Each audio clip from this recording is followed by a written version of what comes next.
c'est les chefs. Africains, surtout dans l'échec. Some people think that Mon pays a Africa payé bien trop cher. when they look at what C has gone through over the years. First, like you stated, it was the Arabs.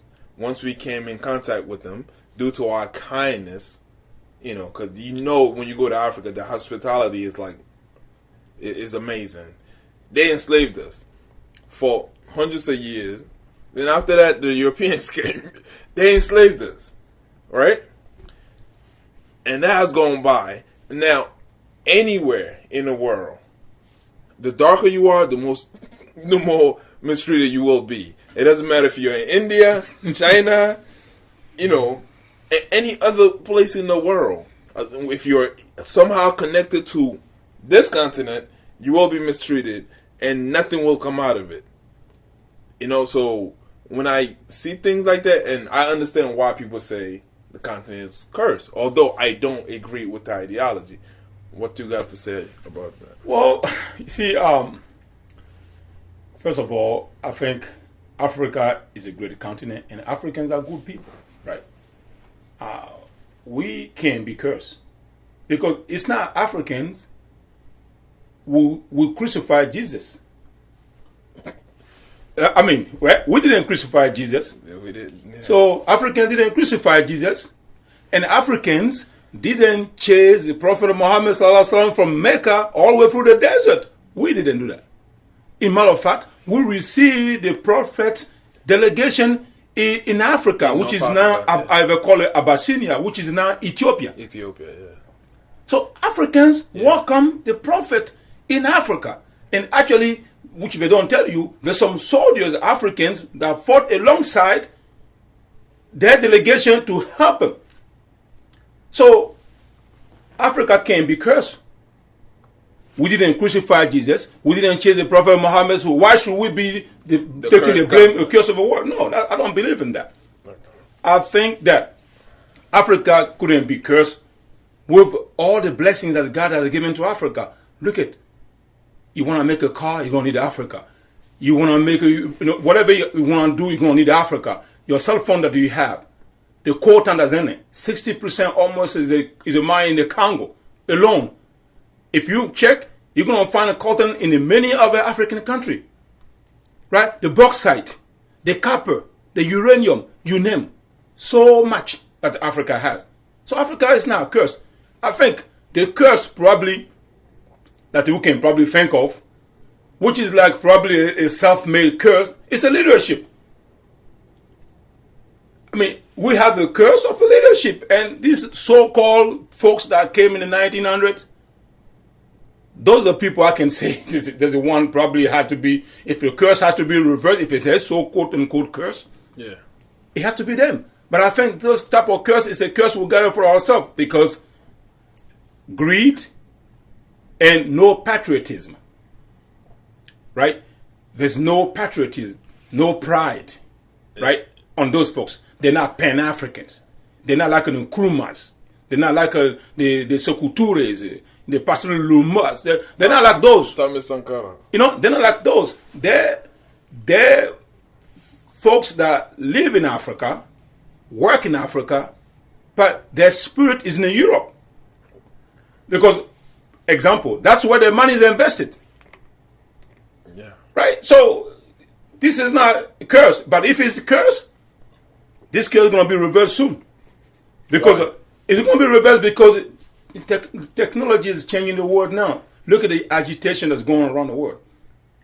Look at how much folks were outraged when they saw there's a video footage from CNN. Yeah, the slave. So you go on the continent right now in Africa, all the young folks are connected. They're connected. They just need the Wi-Fi. They see what the world is about. They know what is going on around the world. Yeah. So they're not willing to back down too much no more. I'm not saying we're going to go through wars and all that. No, we don't need the war. But I'm telling you, there's a mental revolution. That's going on. The revolution of the mind and the spirit. That is a disconnect. It's a clash of a civilization right now in Africa between the old and the younger generation. So, I don't know who's going to give in. Somebody's going to have to give in. And if the old folks, so-called leaders who want to still be in power, they're going to have to make a way, to make a plan, to kind of have a vision and give opportunity to those folks so they can remain. Otherwise, I don't think they're going to stay there too long because the pressure is going up and folks are not willing to take a no for an answer. So this is what we are now. So I don't think it's a curse. I think, first of all, African honestly didn't even invade any other continent in the world. We didn't invade anybody. Why should we be cursed? If you take even Shaka Zulu, he received the board. Right? The South Africa at the beginning, the African the board. Right? He received them, gave him place to stay. So even when Rene Kaye and all these people encounter Africa, there was hospitality somewhere. So Africans are not like bad people that they should be cursed. No. Everybody that we need to interact with, we were kind to. That people, I know why people think that because they're pretty much disappointed because it can't be rich and poor at the same time. A continent that's a rich but it's poor. The continent where everybody go to become rich, folks on that continent, the majority live for less than $1 a day. So that's not acceptable. So I think it's not too late to catch up. And we need to have folks that really love Africa and its people. We need the African leadership that's proud of being African. That's a little bit kind of like a zealous, a little jealous. If you go somewhere, you find some, so in any other places, skyscraper. Maybe you want to have the same skyscraper, or even not the same, but you want to dream bigger. Something to give a pride. That's a flowing traffic along. I'm telling you, dignity. So maybe because of lack of all that, getting people through depression now, thinking that Africa may be cursed by God. How can God curse Africa if Africa have everything that the world needs to develop? I guess the question would be more like, are Africans cursed? Because the land is not. It has to be the people. But you answered the question already. So I wanted to ask. This is a great. Are you optimistic? Of course I am. Or pessimistic? No. I don't think I'm pessimistic. I'm a realist. I know we're going through tough time, and I don't also believe that things just going to come falling from sky. And Africans have this tendency, especially the majority of folks that you talk to, they have tendency of thinking, we had this position because of Europe. Yes, Africa went through slavery. We went through colonialism, right? Now neo-colonialism. We went through all of that. But when you look at history, besides slavery that was terrible, done to Africans, most other people got colonized too, right? The French got colonized by the Normans. The British colonized the Americans when they came here. So, but we can't be close to 60 years so-called independence we took. We have our own military, our own government, our own police, our own constitution, and we can't get things right. We're going to keep on blaming the European for this. I don't want to be part of that debate. I think at this point, we need to blame ourselves for what is going on. And take it from there. Look at China. We're still thinking about Europe. Look at China. 20 years ago, China was like, all they have is a bicycle. China, bicycles. But look at China today. How did China do it? You gotta ask the Chinese. And the African most of them can't even feed themselves with a basic rice.